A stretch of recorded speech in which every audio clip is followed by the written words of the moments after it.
Chapter 7, Work Design and Measurement. Specialization. This is really where efficiency comes in. So specialization is work that concentrates on some aspect of a product or service. So here's some advantages. For management, it simplifies training, high productivity, and lower wage costs. For employees, the advantage is you can do the job with low education and skill requirements, minimum responsibility, and little mental effort needed. So let's look at the disadvantages. For management, it's difficult to motivate quality. You can have worker dissatisfaction. You can have high absenteeism, turnover, disruptive tactics, and poor attention to quality. For employees, the disadvantages is it's monotonous work, limited opportunities for advancement, little control over work, and little opportunity for self-fulfillment. So here's some behavioral approaches to job design. The first one is job enlargement, and this is giving a worker a larger portion of the total task by horizontal loading. Job rotation. This is where workers periodically exchange jobs. Job enrichment, increasing responsibility for planning, coordination, tasks, and by vertical loading. So if I go to Chipotle, job enlargement, the first day you might just be serving, you might just do the first station where you're asking, what they want, and you're giving them, the beans and the rice and the meat, and it's a pretty simple job. You could do that just by itself. And once you learn that job enlargement would be move to another station, to move to the salsa, the guacamole, and then later on maybe do more of it. Job rotation is where you know how to do the job and you take turns being the cashier or whatever. Job enrichment might be where you actually help plan the scheduling.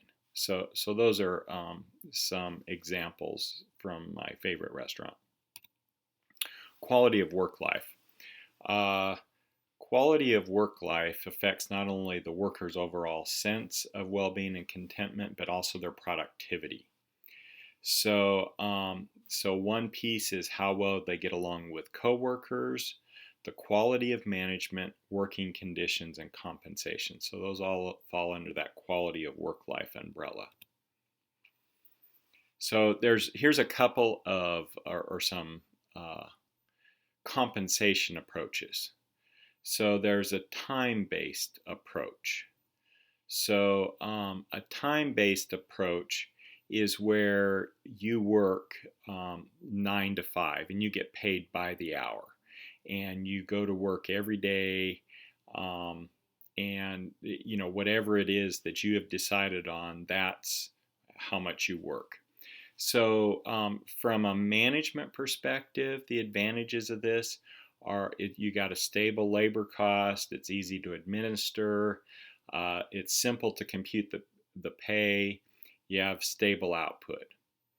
And the disadvantages for management is there's no incentive for workers to increase output.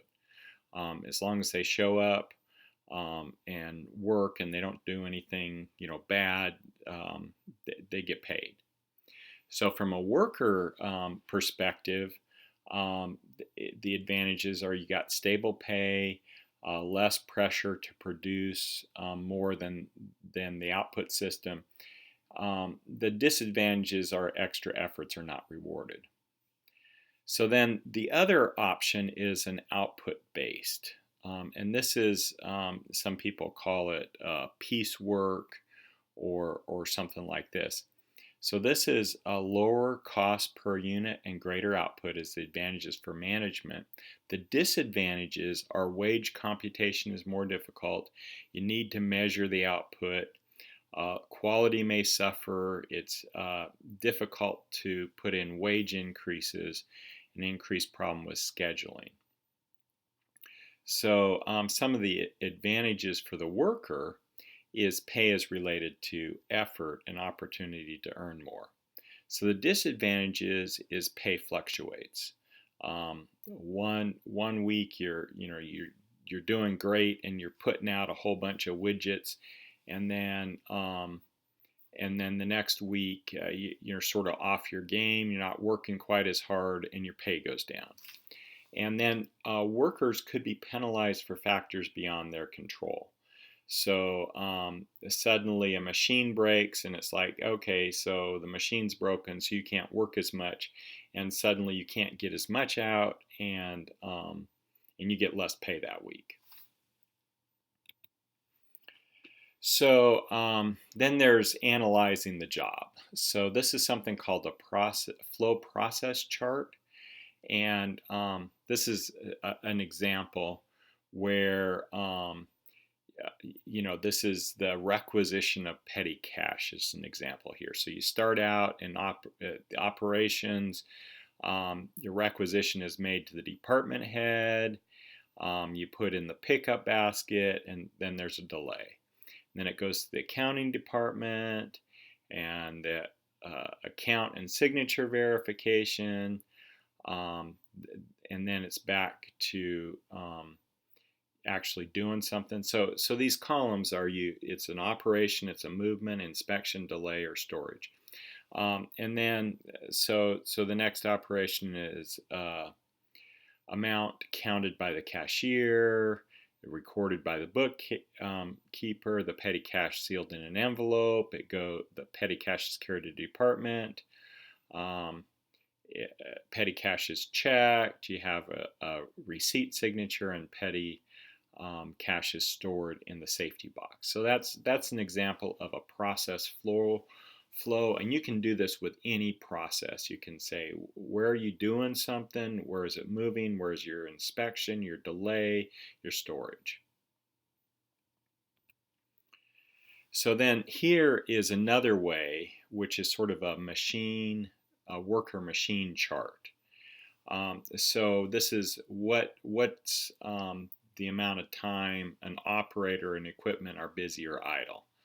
So here's the example of weighing food. So the customer places it on the scale, takes a second, they enter the product code, it takes a couple more seconds, then it takes a second for the machine to calculate and dispense a sticker, then it takes a couple of seconds to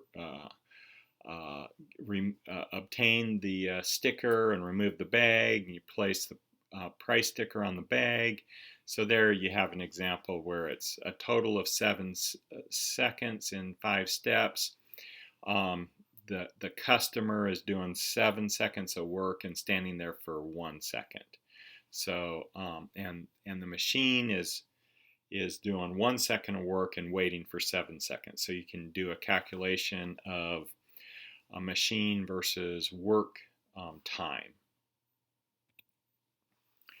So then there's some measurement techniques, stopwatch time study, standard elemental times, predetermined time standards, and work sampling. So the stopwatch study, you just sit there with a stopwatch and you measure things, watching people. And then the standard elemental time, that's where you actually look at historical data and you do some calculations.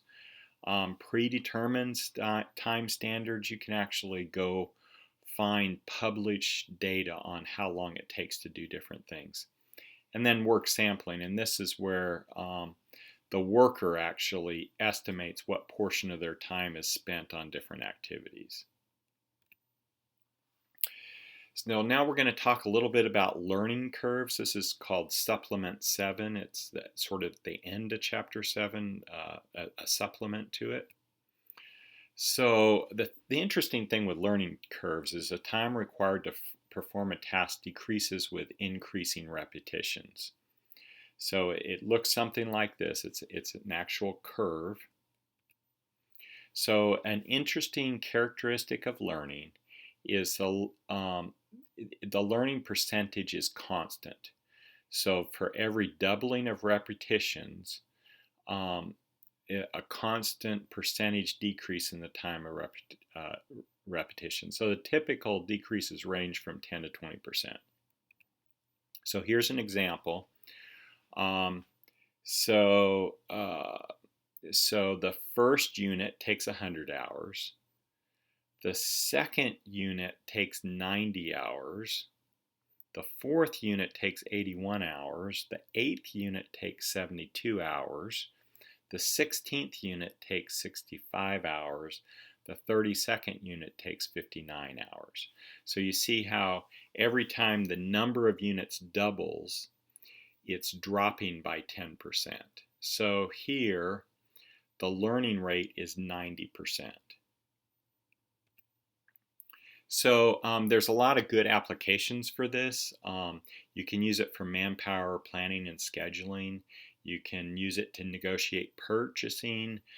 You can price new products, budgeting, purchasing, inventory planning, capacity planning. All of those are part of it. Last week I was at a meeting where we have a manufacturer building a box for us, and they actually we negotiate the learning curve up front, and they actually calculate the learning curve as we're going along. So it actually works. It's sort of an interesting fact, um, but it's sort of a niche kind of thing in operations management.